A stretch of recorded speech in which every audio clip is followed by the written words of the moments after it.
Welcome to Critical Junction, episode 16. I'm Mark. Oh, I'm Luke. I'm Jill. And we're here at Macdonell-Williamson House in Hawkesbury, along with Ottawa Paranormal Research and Investigations. So thanks a lot for having us out here, guys. Let's start off with some introductions, I guess. I'm John Moore, the founder and lead investigator for Ottawa Paranormal. And I'm Daryl Warner. I'm the technical advisor. So why don't you walk us through what we're going to be going through tonight? What's going to be, what's the plan, what's happening, and why are we here? Well, tonight we're here because we're in this beautiful National Heritage Site because they've been experiencing what they believe could be some sort of paranormal activity. People often feel like they're being watched, as we've been told in the place.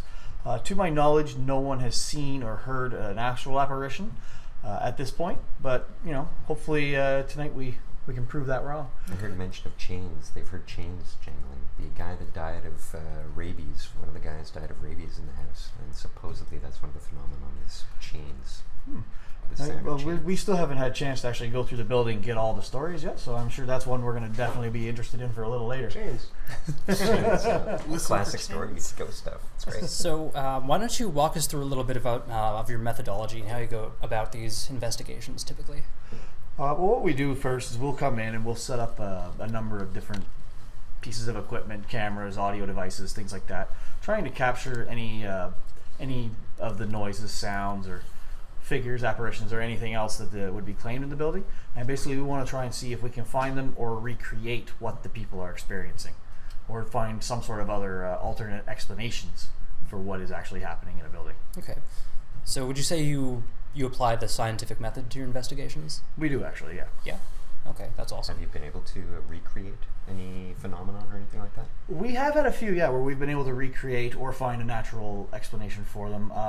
In one house we were in, they kept seeing these strange lights that would be appearing, and there wasn't reflective surface or anything, but we were able to find out that by walking outside with flashlights, we were able to find that there was an area outside where it was reflecting just perfectly to get in and create this light phenomenon they were experiencing. So roughly, let's say, what percentage do you think of findings are explainable versus something that you find to be inconclusive? Easily 80% or more. Okay. So is explainable. Is explainable, right, yes. Yeah. Cool. Do you mind walking us through a couple of examples of something that you've found to be unexplainable? We've had... we were on one case where I was in New Brunswick visiting a house down there where a gentleman, the story goes that he committed suicide. However, there's a lot of locals that believe he was murdered. And basically in the house, we actually caught an apparition in our full spectrum camera coming out of a closet. We had two other cameras from two other angles watching this, and we have all investigators in frame. You can see that none of us are moving. And the thing that's very strange about this, it's almost like a white lace dress that's coming around. Now, another claim in that house is a woman from the Victorian era who passed away somewhere in like around the 1800s, where this would have been the type of dress that she'd been wearing. So to see that come through the edge of our camera when we can't really explain that, especially with the fact this was an empty abandoned house basically, and there's no way that from the other two cameras that we could see anything that would cause it. Do you find that you have a different approach to this kind of stuff from other I don't know, popular groups that'll do ghost hunting? Or Every group has its own unique way of doing things based on what their beliefs are, their ideology, and where their influences for what they're doing in the field is. With us, we try to come in with a very open mind on every case, no preconceived notions. All of our people are from different backgrounds. Like I myself started out in the 90s studying parapsychology and demonology. There's others on our team, they rely more heavily on the spiritual side.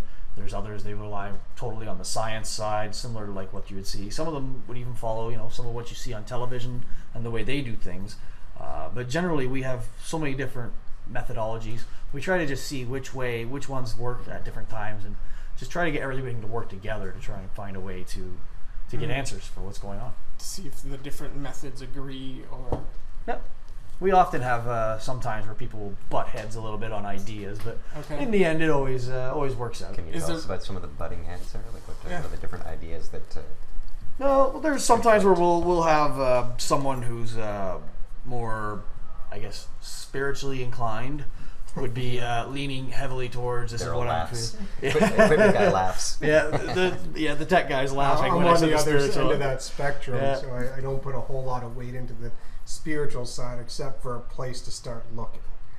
Yeah, but sometimes they'll be saying, I know this is here, this is what's happening. At the same time, our tech guys are looking at it, saying, no, it's not. We got nothing on here, so it's not happening. So there's just things like that where they would butt. I mean, it's not like they come to blows or anything. No. I want to circle back just real quickly on the scientific method question that I asked a little just earlier. So how exactly or how scientifically do you approach these investigations? Touch that one, John? Go for it. Well, ghost hunting or paranormal investigating is a very subjective field for most people. And the difficulty with that is subjective only preaches to the convinced. You're not gonna convince somebody who's skeptical of this stuff with I saw or I heard or I felt. It just doesn't happen that way. What you need is concrete, verifiable, repeatable There's a repeatable information. It has to be repeatable for it to be verified. Yeah. We were just talking about that in the car. It's extraordinarily difficult in this field. Have you ever encountered it though? Any sort of Me repeating personally, of phenomenon? repeated phenomenon? No. Okay. However, that said, paranormal investigating is also a field of science unto itself, you could argue, because the subjective nature of it is necessary. You have to have it. What we're dealing with is not generally how do I put this? Non-living would be the most accurate term. I mean, So you're saying it's a special case. Well, you have different types of... It's something that we don't totally understand, honestly. We can't look it's at beyond it. the current range of science that we know. Right, so there's no scientific model for this, so what are we going on? We're just You trying to go collect with data. what you're feeling Exactly. your way around in the dark, because the moment someone can capture something and say, this is the type of radiation this exerts or puts out, and here's a piece of equipment that can measure that, then we got it cased. But that just doesn't exist. So what we do is we take what we have, what we think, with some well thought out ideas, some solid research, some science, and you say, well, what can we do? And you look at, well, we have a whole broad electromagnetic spectrum. If something is here, there's a reasonable possibility it's going to show up on that electromagnetic spectrum somewhere. So we try and cover as much of that spectrum as possible. You use your eyes, you use the other resources you have to point you in a direction, and then you employ your scientific method for the rest of it. Fallible, because we can't control the environment, we can't control people's perceptions, we can't control most of the variables involved, and that's what separates it from the harder sciences. So I'm gonna pick up on one thing that you mentioned about the EM spectrum. So what I'm curious about is why typically paranormal investigators rely on EM detectors and other such equipment in order to... The EM detectors actually, they came about in the 80s. It actually came from research done by Dr. Michael Persinger. He's a parapsychologist and a neurologist actually at Laurentian University. So this is a Canadian discovery, believe it or not. Shout out to Laurentian. And what he found in the 80s was that you could use EMF basically to influence people. So he made what was called the God helmet, and he had people wear this and use varying degrees of EMF to try and influence them. And some people, they were actually starting to hallucinate and see things. I think Richard Dawkins actually tried one of these helmets on, and he reported that he felt like kind of euphoria. That happens a lot with the claims from the God helmet. It's an experiment that's been done and redone by people over the years. But he was the first, and that's when they began watching through for the looking for EMF in houses as a possible natural cause. Now, with that, they also noticed in some places, especially the areas like Gettysburg, where hundreds of people have seen this same apparition. That's what we call generally residual haunting. So parapsychologists were going into there, and they were using EMF meters in there, and they would go in and they would isolate it. They would take all the power out. Like, there's no way there's any power in this, and they would be watching these EMF meters, and they were actually seeing in some of these areas, they were seeing spikes as people were seeing things. So they actually began to believe, there's a possibility that this is something. Now, at the other hand, there are times when it's not present. Mm-hmm. So it's a little bit of a catch-22, because the EMF can create this. So how can it be it? So how can it be the cause? It could be the cause of it as well. Right. So we're talking magnetic fields Yes. that can possibly cause hallucinations. Like, we're referring to this God helmet as a reference that it is possible that magnetic fields do this to the brain and can cause. Certainly. With some people, it's the same as how people react differently to different medications. Everybody's body is different. Some people are more sensitive than others. Mm-hmm. We've seen some places where in a room with a ceiling fan, people are getting bugged by that fan because of the EMF it's putting out. And then we've got other people, like Daryl or I would walk in, it wouldn't bother us at all. Right. I'm thinking of like the brother from Better Call Saul.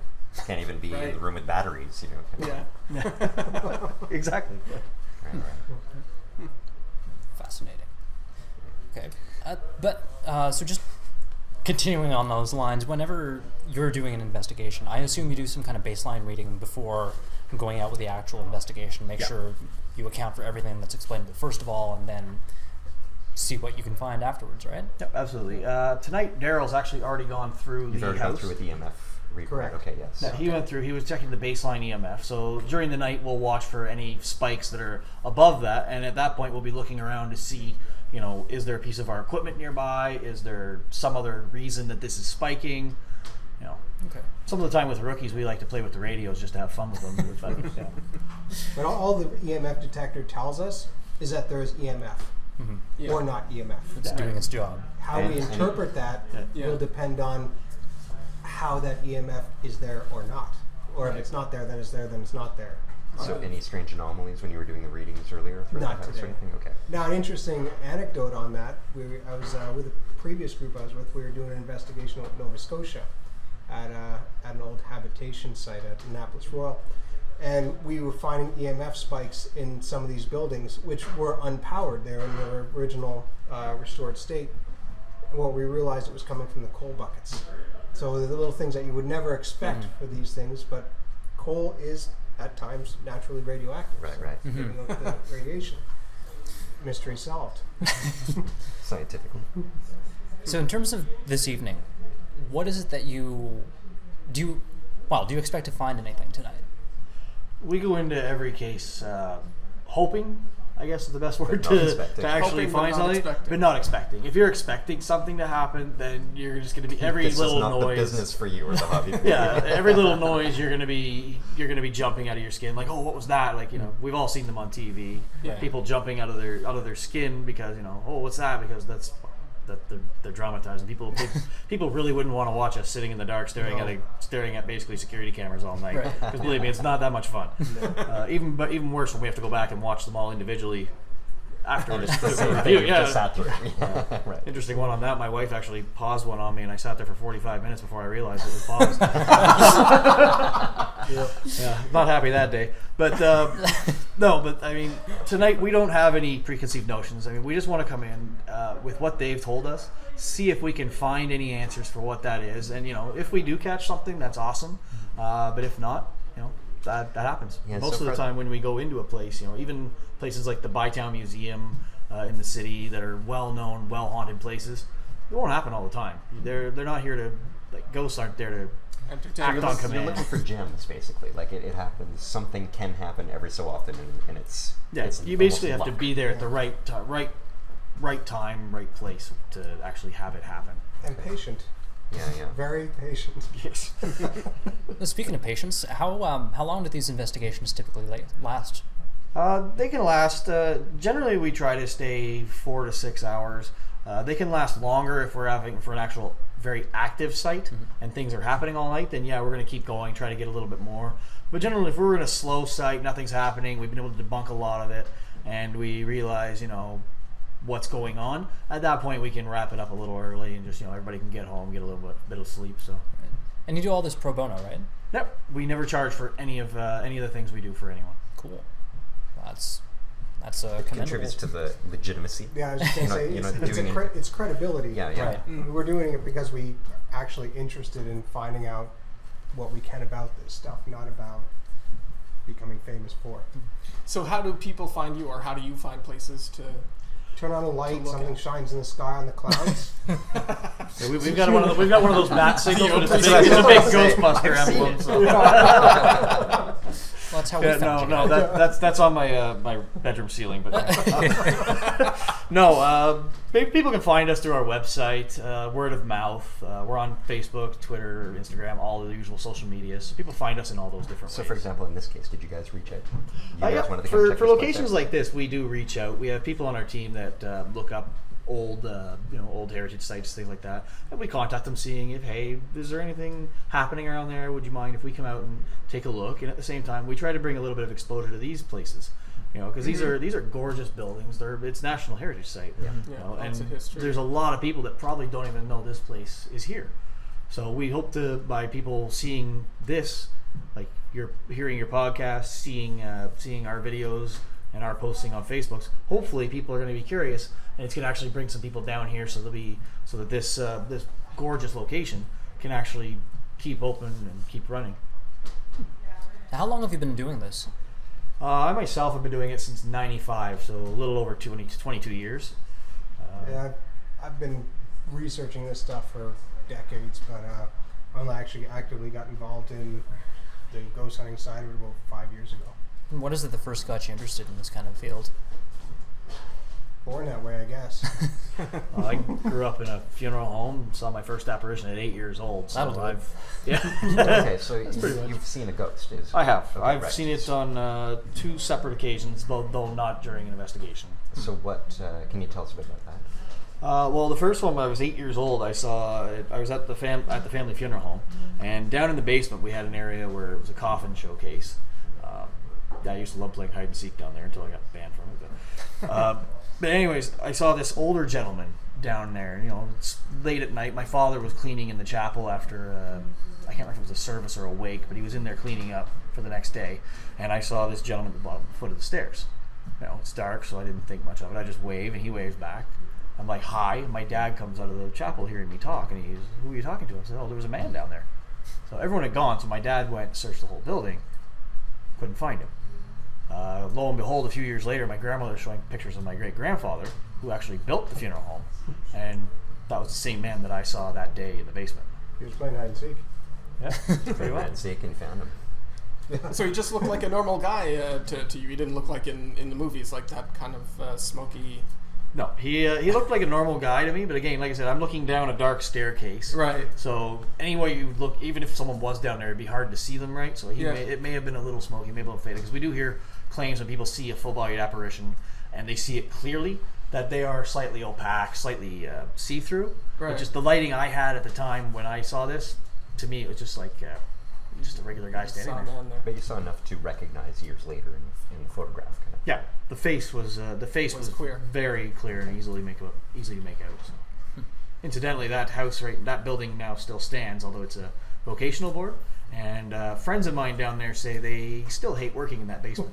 Have you done a session down there? Have you checked it out? I have not. My family sold the funeral home years before I moved to Ottawa, and I haven't actually had a chance to do an investigation there. However, I have put in calls to the people that own the building now, hoping that one day they're going to respond positively for us. Is it a home now, or? Nope, it's had a few mixed uses, but now I believe it's still being used as either a vocational board or adult learning annex or something like that. So I'm not being 100%. used. It is being used, yes. And as I said, I have friends that actually still work there, and they hate that basement. Right. Huh. So tonight, where are you guys starting with the investigation?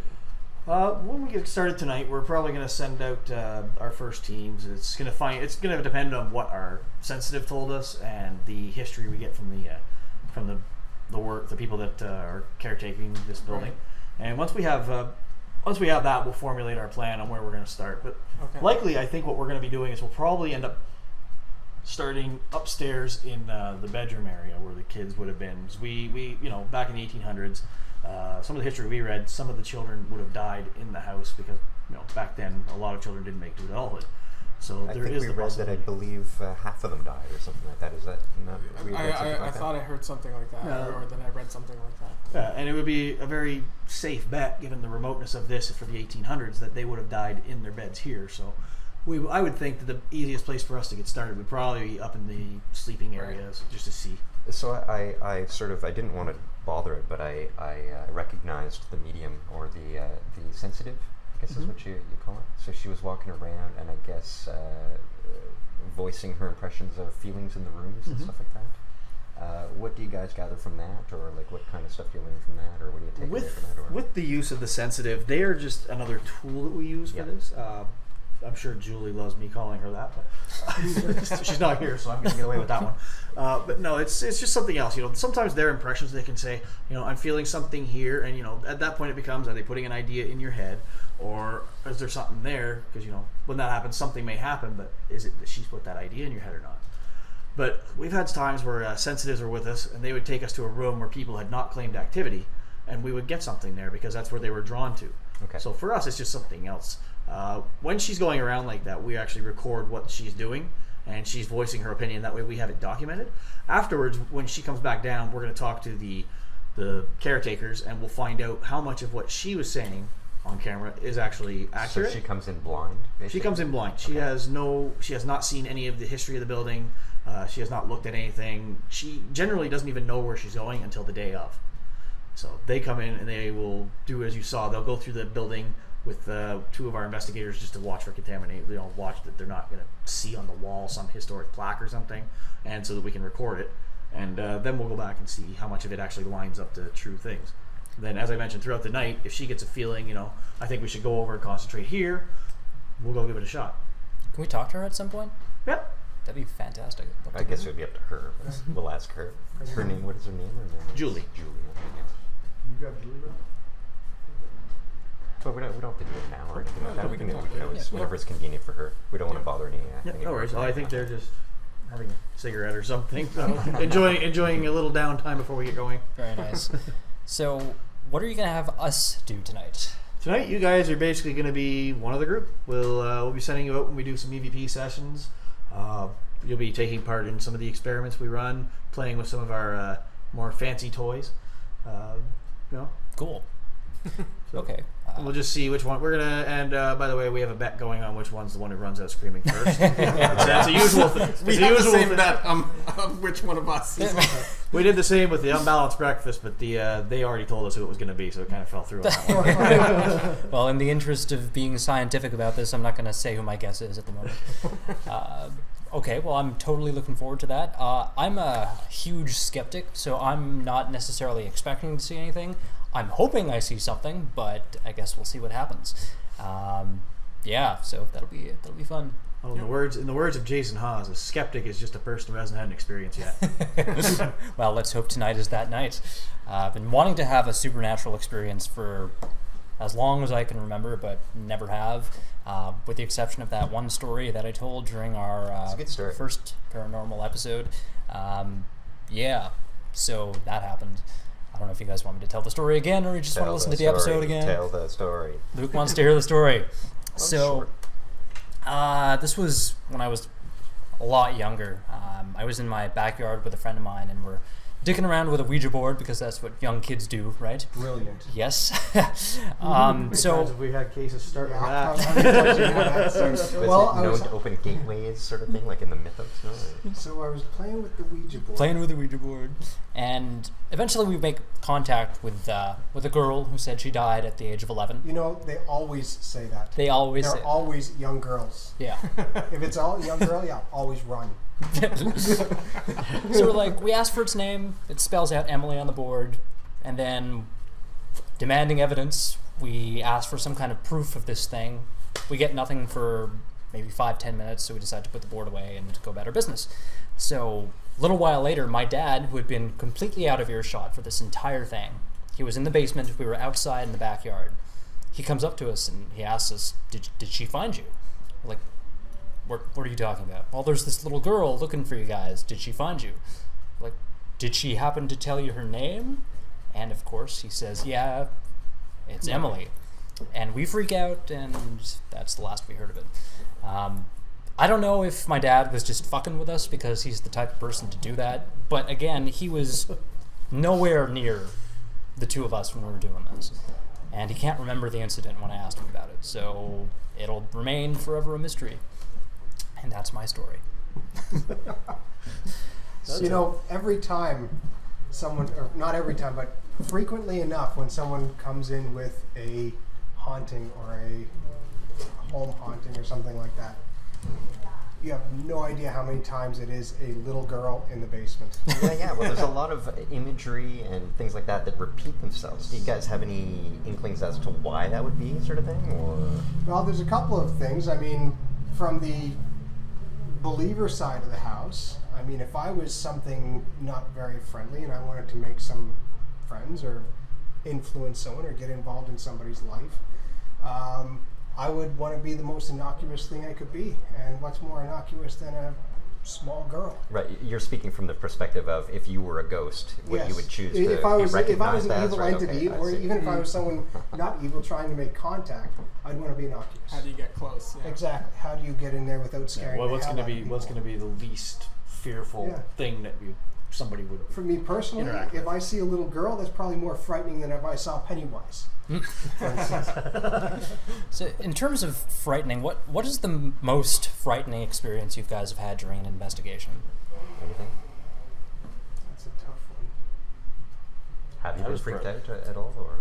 Here's a story for you. I honestly have not really been freaked out, but then again, I've been present at exorcisms. So. I'm terrified. Some of those got quite interesting. That was in the lead up to that one, seeing a woman lifted about an inch off the ground by an unseen force that was choking her throat. That was quite a bit of a shock. I wouldn't say it scared us, but was any of this captured? Like, was any of this filmed, or I guess? No, we weren't filming at that point. We were just actually sitting around. We were just talking to her around, and we were using some. I guess the proper term would be religious items, just to see what kind of reaction she would have to them, because we were suspecting something a little more malevolent in that case.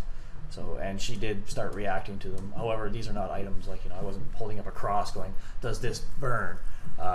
We were using we weren't doing things like that. It was basically like we would have a bottle of water there, and it was actually holy water, but she didn't know that, and she would take a drink from it, and we'd just see what her reaction was to things like that. So. And you did get some freaky results there on that one, I guess? Well, she got lifted that high off the ground by a hand that was unseen choking This her. was after some drinking of the water, or what? Did you see what catalyzed it or anything like that? We asked her to read a passage, and when she started reading it, that's when it happened. So, wow, interesting. Very interesting. Were you there for that one, Daryl? No, I wasn't. No, that was before Daryl came to us. So you were talking about being freaked out. So you're the man of science over here. Tell us about you being freaked out. I'm mostly skeptic. But this was before I joined John's group. I was out investigation in Nova Scotia, and we were using that spirit box. And as we were describing earlier, it's more of a white noise generator than anything else. And it's the only time I've ever seen this thing actually work. We ended up having a conversation with, someone, who knows, right? At the end of the conversation, we said, "We're going to go now, goodbye." And this thing identified itself as Bob. Bob was the name that it chose to call itself, which I do not believe. But when we said goodbye, it came back and said, "Oh no, I'll see you tomorrow." And that was very unsettling. Anything weird happen the next day, though, at all, or? More than one of us had to have some kind of ritualistic cleansing of our personal property. We didn't do anything to protect ourselves, which is a huge no-no. Are you talking about some sort of like a soul condom, or what are we talking about here? Like I guess protection. A soul prophylactic, I guess you would say. But something like that. After you pray. Everybody has their own beliefs that they would use, or some way that they would usually use to make themselves, more. I guess the best way is like to seal themselves and center themselves. Right. Just some way that they would feel protected. So as an atheist, what would you recommend that I do to protect myself during one of these things? Don't speak to anything. Have fun. Yeah. Have fun and tell me you don't believe when it's done. Yeah, exactly. Challenge accepted. Because as an atheist, you wouldn't have any belief to fall back on. So technically none of these things would even exist. Which makes you extraordinarily vulnerable. Oh, well, we'll see. Excellent. Not believing in bullets doesn't make you not get shot. I don't believe in That's table. pretty much That's the right. size of That it. table does not believe. But no, in this instance, nobody did anything to protect themselves, and everybody suffered. Wow. So what is this spirit box thing? Spirit box. It's a broken radio. Yeah, essentially, it's a radio that skips radio frequencies. I think it's 10 times a second. Yeah, it goes through at different varying rates, and it just scans through the radio dial. Like if you had an old tuner radio and you just grabbed the knob and just started cranking it nonstop, that's what it's doing. So in terms of communication with it, what was happening in this instance, for example, when you We were claimed it asking worked? questions, and a voice was returning. a consistent, recognizable, and repeatable voice of the same tone, tenor, and accent was responding intelligently to the questions we were asking. Using like words and complete sentences. Words and complete sentences. And there's no way anyone could have piggybacked on one of those radio signals. Absolutely not. Unless they had some kind of sophisticated frequency hopping transmitter that Yeah, they'd have basically to be the matching military Right, they'd have to be hopping the the transmissions. cycle. At the same cycle. Right. at the same rate, I see. at the same speed, at a close enough range that they could interfere. The chances of that are extraordinarily slim. Huh. So it was exhilarating, it was creepy, and it was a really bad idea.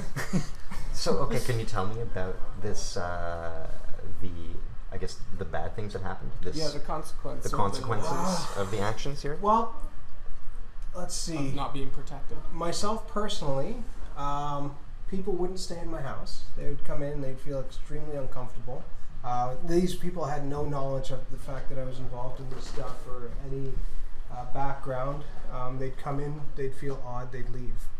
Good friends would come in and they'd say there's something wrong with your house, and they'd take off. I couldn't think food would go bad quickly in the fridge. I was having light bulbs burning out, various different issues. I was getting very depressed and moody, and just very subjective things that you can't really put a finger on or record, but enough to say, something really isn't right. And when I got in contact with the other members of the team, everyone that was involved in that particular sitting was experiencing things that were very similar to getting physically sick, mental illness issues, you name it. After my house was cleansed, completely resolved the issue, and the same with everyone else involved. How long between the start of these kinds of issues and you figuring out that you should get the cleanse? About 2 weeks. About 2 weeks? Yeah. It begins subtly and it just starts ramping up. Huh. Very interesting indeed, for sure. Do you feel like you've gone through any sort of transition in terms of coming in a skeptic, leaving a pseudo-believer of some sort? Or because you're saying you're skeptical, but then you're basically very much a quandary given us stuff here. I'm a very odd bird that way because I'm a devout Christian. Okay. But when it comes to these type of supernatural investigations, I'm very skeptical because unless I can prove it, it doesn't exist for the most part. Kind of like Santa But in that Claus. sense, though, you do have a belief in the afterlife and things like I that. do. Yeah. Okay. But the Christian afterlife doesn't really allow for ghosts. For ghosts, yeah. Because you die, you go somewhere else. You're not. So in that sense, you're But actually. it's ironic because culturally, ghosts are totally a thing in Western Christian society. Right? Absolutely. So it's kind of funny that. Is there no mention of ghosts in the Bible? There must are. be. Yeah. There are many. Okay. So that would Ghosts happen all the suggest time then. in the Bible. Some use the idea of purgatory as a possibility for where the in between, where people aren't quite ready to move to heaven, and don't want to go down below. Well, that's one of the big mythos of ghosts. Like that's one of They're the stuck. That they're stuck here. This is the in between place. Do you guys have any opinions as to what these spirits or apparitions might possibly be? Well, we'll ask if we talk to one today. There are so many different theories out there, and I've been on so many different cases over the years that sometimes each theory could be right depending on the case. So I think each one of these is like case by case. Again, we're playing with all these theoreticals and so many things that we can't prove because our science isn't there yet, or just the very nature, as Daryl said earlier. So it's really hard to draw any conclusion. And the best thing, like we find, is to come in and just keep an open mind to any possibility could be right until we can 100% eliminate something. And personally, from my Christian point of view, my perspective is if there is anything there, from my perspective, it is something to be very wary of. For me, nothing is friendly. So what, you're saying that ghosts, And he's the cheerful one. are in your experience so far seem to be not friendly? Like I guess you're suggesting you're sensing more malevolence than benevolence here? From a scriptural point of view, people aren't here anymore after they die. However, also from a scriptural point of view, not a scriptural point of view, so common sense would dictate if someone is still here after they die, but people aren't here after they die, it's probably someone mimicking someone that was here. And if someone's coming in to be an imposter for somebody, chances are they're not doing it because they're friendly. So we're talking more. We're talking more here. We're going into like demons. I wouldn't use that word, ghosts. but I would say non-human. Non-human. Whatever that may be. So is demon not the right word? Or It depends on your personal beliefs. right.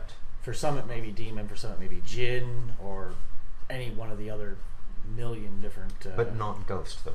That other thing, I guess, is what I'm saying. Like it is something pretending to be something else, and it's not. It's malevolent. Yeah. When we talk about entities, we would look at them as basically being either human entities, like people like us that have passed and their souls are formerly human. Yeah, okay. They're trapped here. And then we would have inhuman, something that's never been human, which would be these the demons, the jinn. Some people in more colorful religions may refer to them as this.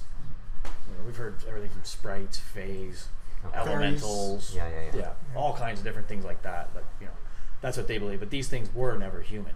So that's basically what Daryl is getting at. Something like that from the Christian standpoint that he's talking about. It would have to be one of these inhuman because there are no humans. There are no humans. Unless a Jedi. You get That's to an be exception. blue and semi-transparent. All right. Do you guys want to maybe start thinking about getting started with the walkthrough? Or I think we should probably look into that. Time's starting to run. The guys are grabbing the gear, so sounds good. It's time to get Let's rolling. go ahead and Let's get do that it. gear. Alrighty, so we will take a short break, and when we get back to it, we'll be on our way to doing a paranormal investigation. Me for the first time. I don't know about you guys, but it'll be very interesting. Stay tuned. Alright, so we're here at base camp, just getting ready to get started, and let's see what happens. All right, so guys, tonight, remember, we're in, this is a heritage site. There's a lot of antiques, a lot of artifacts around. If you're moving, make sure a light is on. Get situated in a room, sit down, stay in one spot. That way we're not going to damage anything. Whenever a team goes out, bring a radio. We have a lot. We are quite large here, so if something happens, radio back. Ask if anyone's moving, anything like that. Remember, no whispering when you're out, because that's what we're looking for. Be aware of your surroundings at all times, and otherwise just basic general stuff, same as always. All right. Now we got these guys from the Critical Thinking podcast with us, so they're going to be coming out. Make sure that while they're out, just guide them, keep an eye on them. Is someone tapping their feet? Yeah, that's me. Okay. Sorry. Why no? What were you saying? And again, tag everything, any noises, anything, you shuffle, you move, your stomach growls, something along those lines. Make sure you tag it.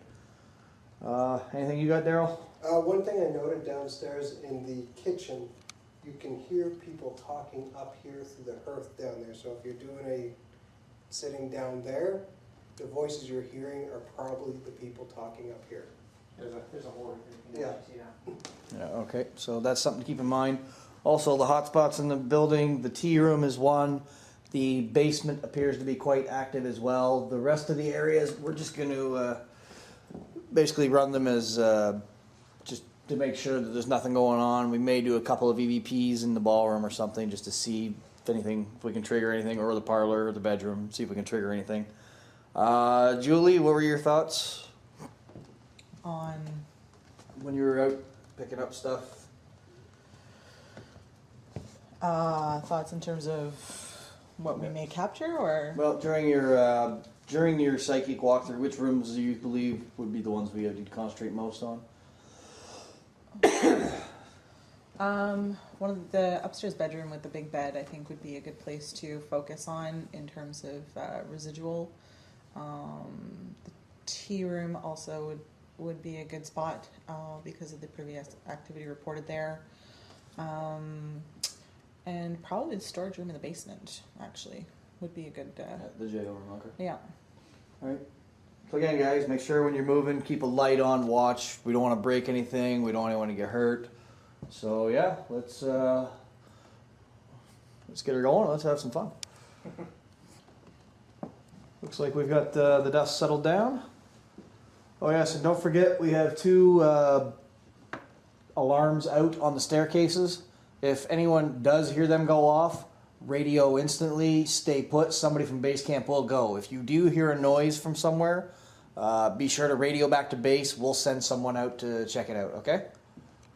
Sound good? Yep. All right. Does that matter?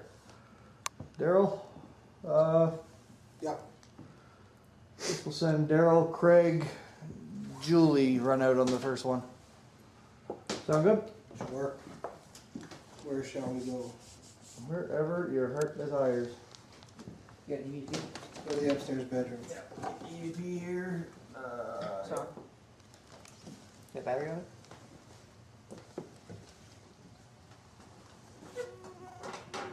Should have battery. Still got 2 bars. You should be good. Just keep an eye on it. Record there.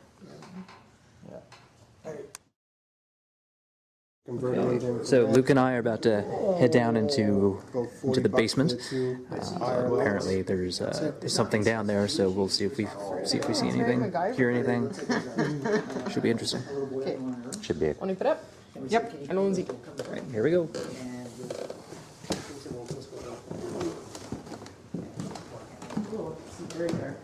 Yeah, so watch your feet going down here, guys.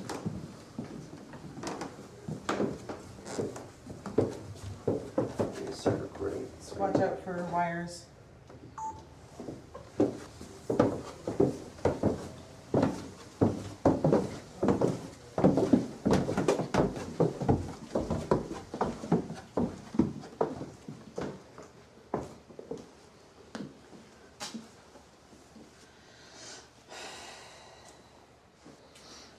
Alrighty, we are in the basement.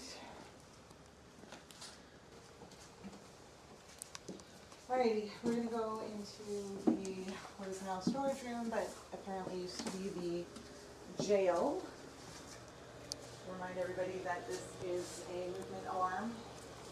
I'm going to set down the recorder on a plastic bin. So we're doing a session again in the storage room, which used to be a jail. This is Julie, Shelby, Mark. Luke. and Luke. Alright. Is there anybody in this room?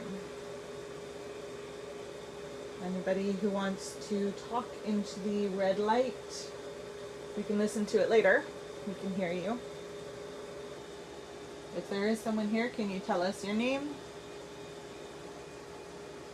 Can you tell us how old you are? That's weird. My face feels warm. Mm-hmm. Your face feels warm too? Yeah, I just now. You guys? Nothing. Yeah, my eyes feel really dry.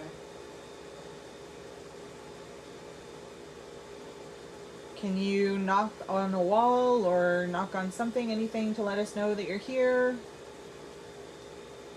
Make a big noise. Did you guys hear that? It's been happening since we got here. Oh, really? I think it's them walking around upstairs.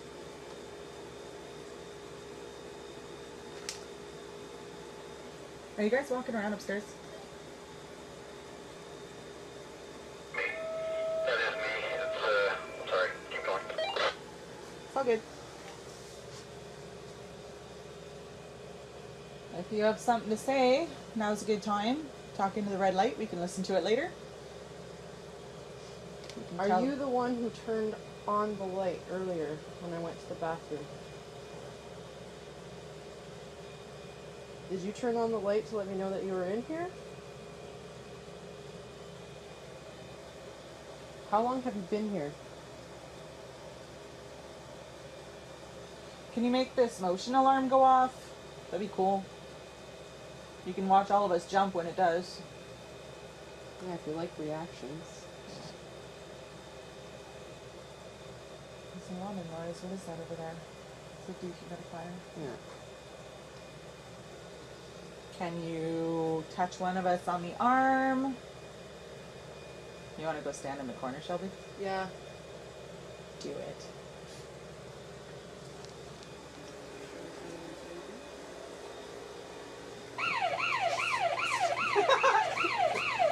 Just me. Just me. I'm going to turn it off for now. Turn it back on. Okay, ready? We would really like to talk to you. Or interact with you in some way. We just want to know if you're here. Be advised, we're moving up here at the moment. Just a second. Roger that. Do you feel anything over there? Cold. It's colder over here. Oh.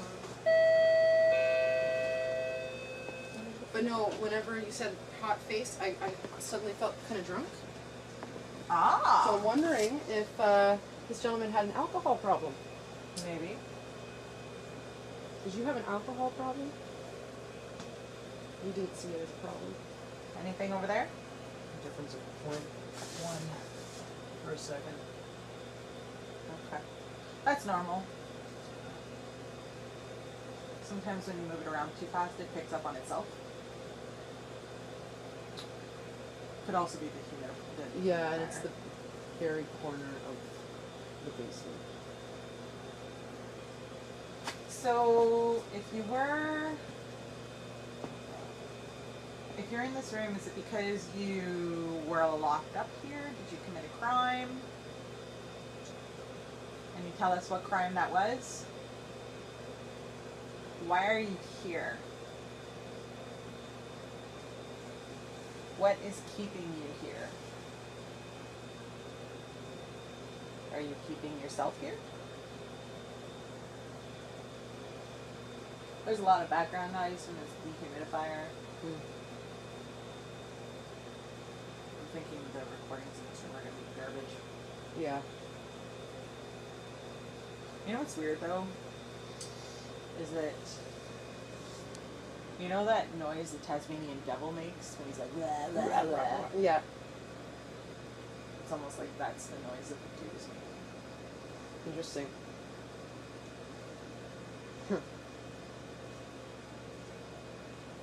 Ugh. But, Oh, it's just gross. do you want us to leave this room? If you want us to leave, you need to make a noise. Let us know that you're here. That's an interesting coincidence. Isn't it though? The dehumidifier just stopped. So you know at the time? Well, I guess you asked the question. And it showed Yeah. up. That's 23:56. The dehumidifier happened to stop. That was a little bit of a coincidence. Can you do something else for us? Now that we can hear you properly, because that noise is off. Knock something over. Touch one of us. Knock on something. Get a light real quick. Did you see something? I don't know. Did you see something? Did you feel something? Did you hear something? There's nothing stupid. No, it might have been an artifact of just looking at this thing for so long, but I saw something here. What exactly? Describe it. It was like a blur. And again, there was a slight difference of 0.1 when I came over. Yeah. It's probably nothing. Maybe yes, maybe no. Maybe yes, maybe no. Honestly, the best ghost detector on the planet is the human body. You feel hot, you feel cold, you feel sick, you see something, you don't see something, you hear something. There are no wrong answers. So if you feel something weird, you feel cold, you feel hot, you got goosebumps, you hear a whisper. Nothing. There are pockets of cold in this area, though. Wish this... Oh, there we go. Ah, 0.03. that's interesting. If that was you, do you mind doing that again? Give me something. The millimeter went to 0.3. Keep it still for a minute. That was my sandal. If you want us to leave this room, make a big noise, make a knock, let us know. Anything at all. Okay, well, let's go to the bakery.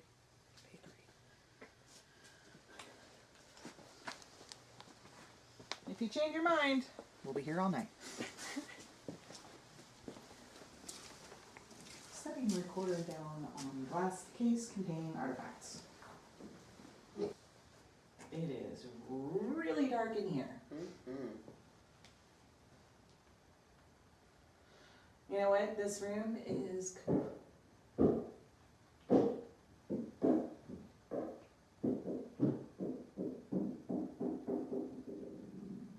Okay, somebody dropped a rubber ball.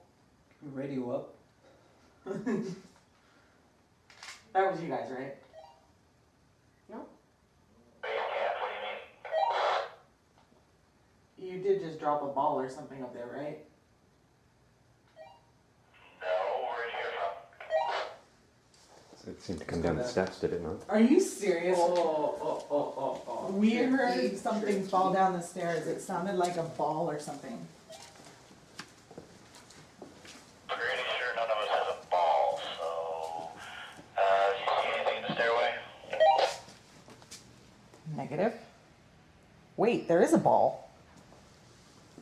There's a ball in the corner. Let me see it. It's right there. Let me just get the video. Playing it on your recorder. Holy shit. Hopefully we caught the noise.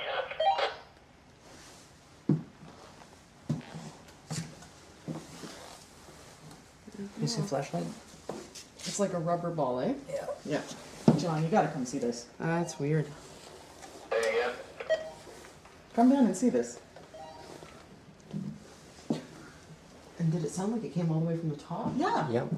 Yeah, eh? That's interesting. So a ball came tumbling down the stairs, so there it is. You're an asshole.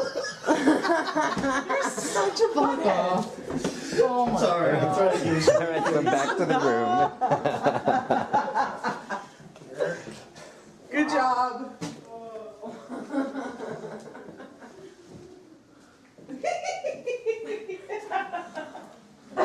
Something. There's always a rational explanation. John made a dirty trick. Real funny, guys. It was brilliant, though. That was. I'm amused. All right. Anybody in this room? Honestly, in here, it is so just residual. Good food, though. Yeah, bread with real gluten. Kind of makes you sick. You should try sourdough. Yeah. Is there anybody in this room who wants to communicate? We have a little red light here you can talk into. Tell us who you are, how old you are, what's your story? I don't think there's anything in here. What do you feel? Do you feel the difference between this room and the other room? This one feels calmer. Okay. Now, is that the power of suggestion? Or is that how you feel? Could be either one. Let me ask you this. Would you go into that other room by yourself in the dark? Yeah, I'll do it. I'll do Yeah. it right now. Hell yeah. It's all about the experience. Picking up the recorder, going back to the other room. Alright. There's a recorder in there, so we'll let you go. That's Yeah. okay. Well, it's getting pretty late, guys. It's 1 o'clock. What do y'all think? I think if there's anything to be captured, we would have captured it. All right, Daryl, how about before we turn the lights on, we'll do our thermal sweep? Sounds good. Everyone good with that? Yep. You're all got a long drive. All right, guys. Well, that was a very interesting evening. Again, thanks so much for having us out here. That was a great opportunity. No problem. Hopefully, we'll be able to do this again sometime. Oh, jeez, yeah. Yeah. Absolutely. Cool. It was great to have you guys along. Thanks so Hope the show turns out well. Oh, I'm sure it will. Once it airs, remember to send Alex and I. For sure. Oh, absolutely. We've got a lot of material to sift through, so You think you have a lot? collective we all have a lot of stuff to go through. If you want, we can send you some. You can start going Yeah, through it. absolutely. I know for us, it takes a few weeks for us to go through this. You have to think every piece of equipment. Yeah. It takes about 4 to 5 hours. I have to watch every single one of those. All Right. 8 cameras back real time. Individually, yeah. Individually, so there's another all kinds of fun. Dang ball. Guess that's a wrap for us. All right, that's a wrap for That us. is a wrap for us. I guess we'll do our final thoughts in the car. All right, so we just got done with our paranormal investigation. We're here for a lot longer than I thought we'd be, but It is now 1:30 a.m. It's 1:30 a.m. I am exhausted. It's a fun evening, though. Yeah, it was pretty fun, even if we found nothing. There's nothing really changed my mind. Anybody get like any Spooked type out of any sort? spooking or a chill up a spine I got or nothing. I felt hairs on an absolutely arm? No. Well, I was trying to let my imagination go along with the sensitive. Try and just pick up on any sort of dream type imageries that I was getting and stuff like that. And the three of us had a unanimous description of the guy that was downstairs in the prison area. Well, that's kind of interesting. How did you figure out that you had a unanimous description? Like, Well, I described it, and they went, "Yep, that's what we're seeing too." And okay. the girl, I can't remember. Julie. Not Julie, the other one. Oh. Like she gasped and I went, because my description was the same as what she was thinking. What I she guess, was you know? imagining. Yeah. And then it turned out to be the the dehumidifier. the dehumidifier that was the only thing setting off any. Yeah, the only interesting thing that happened during my walk around was I thought I saw kind of like a blur off to one corner. So when I went to check it with that measuring instrument, whatever it is, the EMF detector or something, it jumped by like 0.3 or something.